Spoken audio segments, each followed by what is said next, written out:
राम और रावण का जो युद्ध हुआ इसके लिए राम स्वयं दोषी थे। उसके बाद इससे पहले के वीडियो में मैंने आपको बताया कि राम के जन्म से जो उलझी हुई गुत्थी है कि राम खीर खाने से पैदा हुए, इस पर पेरियार स्वामी ने जो पुस्तकें लिखी सच्ची रामायण, उसी पुस्तक की कुछ बातें मैं आज आपको बताने जा रहा हूँ। और पिछले वीडियो में भी मैंने चर्चा किया इसी पुस्तक पर। ये बातें आपको जानना ज़रूरी है क्योंकि जो भी दार्शनिक हैं, जो भी फिलॉसफर हैं, जो भी चिंतक हैं, विचारक हैं, वो एक अलग दृष्टि से इस पर विचार रखते हैं, लिखते हैं। आप धर्म को मानते हैं, मैं भी मानता हूँ, मैं भी राम को मानता हूँ, तमाम बातें हैं, लेकिन पढ़ना चाहिए, जानना चाहिए, सभी को जानना चाहिए। ऐसा नहीं कि वो इसके उलट कह रहे हैं बातें तो उनके तर्क को बिल्कुल हम सुने ही नहीं। सुनना तो पड़ेगा क्योंकि उनके तर्क में भी दम है। अगर आप उनके तर्क को सुन लेंगे तो आप सोच में थोड़ी देर के लिए ज़रूर पड़ जाएंगे कि भाई ये तर्क में तो दम है, बातों में दम है। तो पिछले वीडियो में मैंने जो आपको बताया कि राम के जन्म से जो उलझी हुई गुत्थी है, वो गुत्थी कि राम खीर खाने से पैदा हुए थे, फिर कौशल्या, सुमित्रा, कैकेयी किनसे संभोग किया या नियोग किया, जो भी कहें उसको। और इसका प्रमाण जो है महाभारत काल में भी मिलता है। जैसे धृतराष्ट्र और वो जो क्या कहे पांडव, धृतराष्ट्र और पांडु इसी तरह के संतान थे। आप लोग जान रहे हैं, क्लियर लिखा हुआ भी है, को पिता के संतान नहीं थे। वेद व्यास से उनकी माँ का नियोग कराया गया था, जिसके बाद वो जन्म हुए थे, और फिर विदुर भी।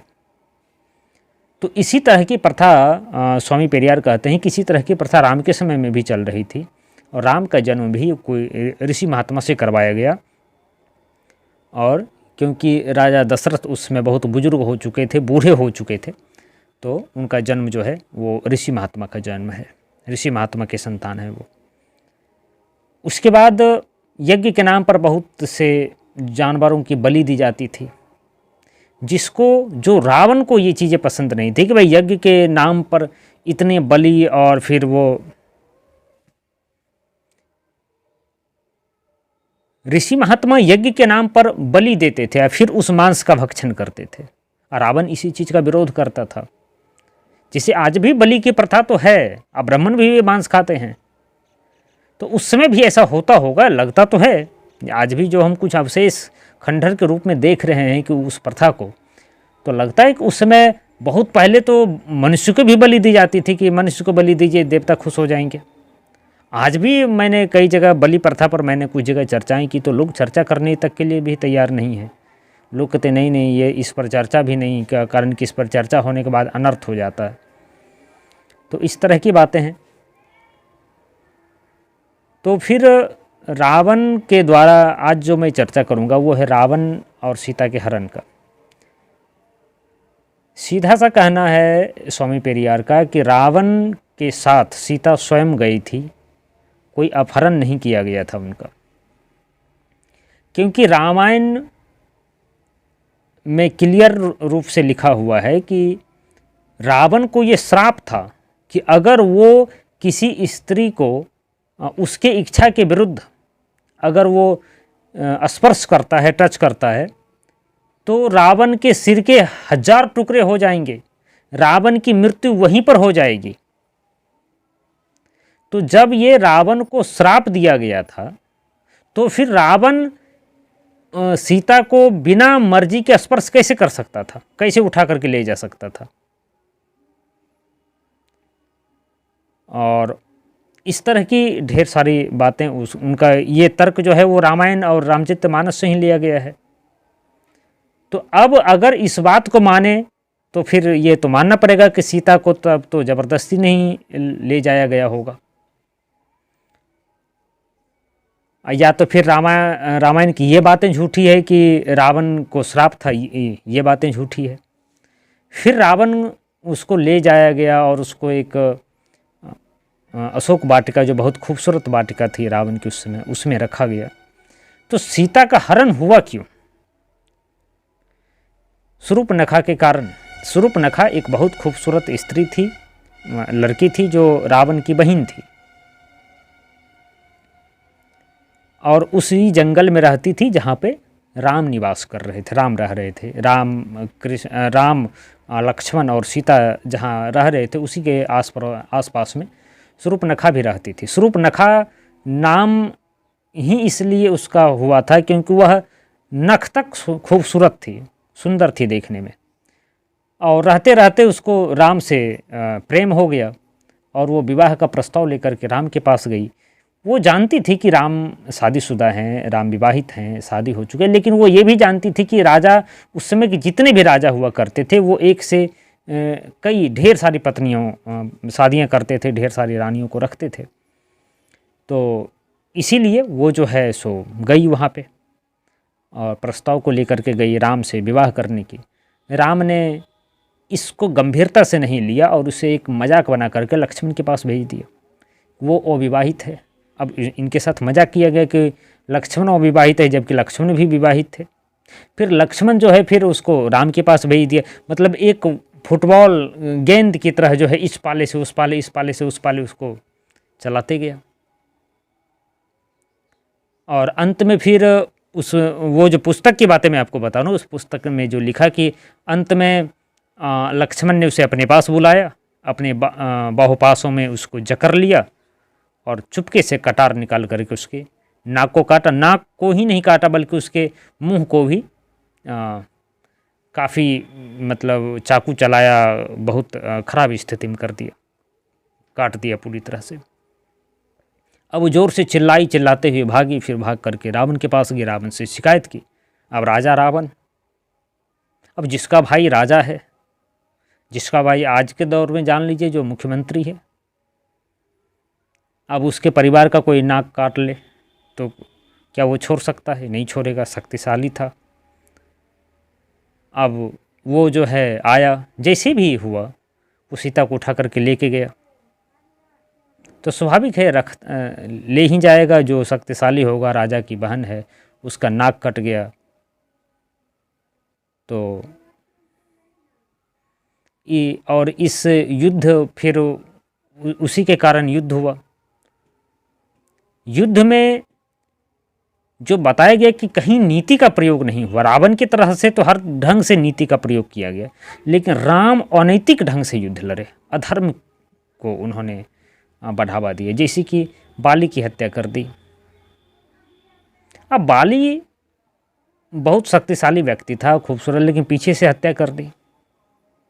बाली नहीं चाहता था कि उसके भाई की हत्या हो, वो अपने भाई को मारना नहीं चाहता था। और रावण का वध हुआ गद्दार विभीषण के कारण। आज भी अपने भाई का नाम, अपने पुत्र का नाम कोई विभीषण रखना नहीं चाहता है। और पहले वादा कर चुके थे, आप रामायण भी देखेंगे सीरियल में भी, तो उसमें भी क्लियर कहा है कि हम तुम्हें लंकेश बना देंगे। तो राजा बनने का पहले वादा कर चुके थे, क्योंकि विभीषण का मन था राजा बनने का, और वो इस पाले में आ गया। जैसे कि अगर आप वाल्मीकि रामायण का अध्ययन करें तो आपको पता चलेगा कि उन्होंने राम को भगवान नहीं माना, राम को एक राजा माना। और फिर राम को भी शक हुआ सीता पर, सीता को अग्नि परीक्षा से गुजरना पड़ा, और अग्नि परीक्षा से गुजरने के बाद भी कुछ ऐसे प्रमाण मिल गए जिस कारण सीता को त्याग करना पड़ा, सीता को जंगल में छोड़वाना पड़ा। क्योंकि उस पुस्तक में क्लियर लिखा हुआ है कि वो सीता जो है रावण से प्रेम करती थी। अपने पंखा में रावण का चित्र बना करके सीने से लगा करके वो सो रही थी। किसी दूसरी महिलाओं ने आकर के राम को, मतलब राजमहल लौटने के बाद राम को बताया। राम को बताने के बाद जो है राम ने जा कर के देखा तो सही में रावण का चित्र था वहाँ पे, जिसे सीने से लगा करके पंखे में चित्र अंकित किया हुआ था, जो सीने से लगा करके सीता सो रही थी। और भी फिर जा कर के जो है ढेर सारी कुछ, उनका पेट फूला हुआ था, और फिर जा कर के उन्हें निकाला गया और सीता खाई में कूद करके अपनी जान दी, आत्महत्या की, जिसको हम लोग कहते हैं कि धरती फट गई और वो समा गया। तो वो खाई में कूद करके जान दी, आत्महत्या करना पड़ा उन्हें। तो और भी कई तर्क हैं उनके, स्वामी पेरियार के जो पुस्तकें हैं, इसमें कहा जाता है कि नारियों का सम्मान नहीं होता था वहाँ पे। जिस समय राम का राज्य था उसमें गुलाम बिकते थे। इस बात को ओशो ने भी कहा है। ओशो ने कहा कि छल तो राम ने किया था रावण के साथ। सीता के स्वयंवर में ही छल था। जिसमें सीता का स्वयंवर हुआ रावण भी पहुंचा था। हाँ, एक तर्क और मैं भूल गया कि आप रावण अपहरण कैसे कर सकता था, क्योंकि सीता बहुत शक्तिशाली स्त्री थी। और शक्तिशाली स्त्री मतलब अगर इस धनुष को ले लिया जाए, जो सीता के विवाह के वक्त शिव जी का धनुष था जिसको राम ने तोड़ा और फिर सीता का विवाह हुआ उनसे, तो वो जो धनुष था उसे तो सीता हाथ में लेती थी, यहाँ से वहाँ रखती थी साफ सफाई करते वक्त। और जिस रामायण में हम लोग को दिखाया गया कि रामायण में रावण का उंगली वहाँ फंसा ही रह गया। रावण मतलब रावण उसको उठा ही नहीं पाया। एक रामायण और कहता है कि रावण को ये सूचना दी गई, क्योंकि अब राम को पता था कि रावण शिव का भक्त है और धनुष को तोड़ सकता है। तो रावण को ये सूचना दी गई कि तुम्हारे लंका में आग लग गई है। और फिर जो है वो एक प्रतापी राजा, एक न्यायप्रिय राजा, अगर उसके राज्य में आग लग जाए तो फिर वो कैसे रह सकता है स्वयंवर में। फिर वो भागा, फिर लंका गया। लंका में पता चला ये खबर झूठी थी, और जब तक फिर वापस आया तो धनुष टूट चुका था। तो इस तरह छल तो शुरुआती दौर से ही रावण के साथ किया गया। रावण के उसके बाद मस्खरी किया, रावण के बहन के नाक काट ली। तो इसमें उनका कहना है कि रावण कहाँ दोषी है। फिर अब किसी के बहन के नाक काट लीजिएगा तो वो क्या छोड़ देगा आपको? क्यों नहीं लड़ाई करेगा? तो और भी बातें हैं इसमें ढेर सारी, और भी आगे चर्चा में लेके आऊँगा आपको। ये नहीं तो ये वीडियो काफ़ी लंबी हो जाएगी। और अगर आपको इसके पक्ष में, राम के पक्ष में आपके पास कुछ तर्क हो, आप कमेंट बॉक्स में लिखिए। और अगर आपके पास तर्क होंगे तो मैं जो कुछ आपके तर्क को भी, आपके कमेंट को भी मैं इसमें जोड़ूंगा अगले वीडियो में। और मैं कुछ बौद्ध धर्म के मान्यता वाले लोगों से भी बातचीत करने जाऊंगा। तो जाने के बाद मैं आपका तर्क वहाँ रखूँगा। जो इसी ढंग के कुछ सवाल होंगे, वो लोग कहते हैं कि जैसे कि दीपावली है या दशहरा है, ये सभी बौद्धों का त्यौहार था जिसको हिंदुओं ने चुरा लिया है। तो कैसे चुरा लिया है, इसके पीछे भी क्या तर्क देते हैं वो लोग, इन सभी तर्कों के साथ मैंने जो बात बताई, ये बात मेरी नहीं है। इस बात को मैं कह रहा हूँ क्लियर रूप से। ऐसा मत सोचिएगा कि मैं ऐसा मानता हूँ। मैं आस्तिक हूँ और मैं देवताओं में विश्वास करता हूँ। लेकिन ये पेरियार स्वामी के तर्क हैं। वो एक बहुत बड़े चिंतक हुए, व्यक्तिगत तौर पे उन्हें माना जाए तो बहुत बड़े चिंतक थे। और भी ढेर सारे इतने मज़ेदार तर्क हैं जिसको जान करके आप हैरान हो जाएंगे। तो हमारे वीडियो के साथ बने रहिए। अगर आपको ये वीडियो अच्छा लगा तो आप हमारे चैनल को सब्सक्राइब करिए, वीडियो को लाइक करिए, शेयर करिए। धन्यवाद।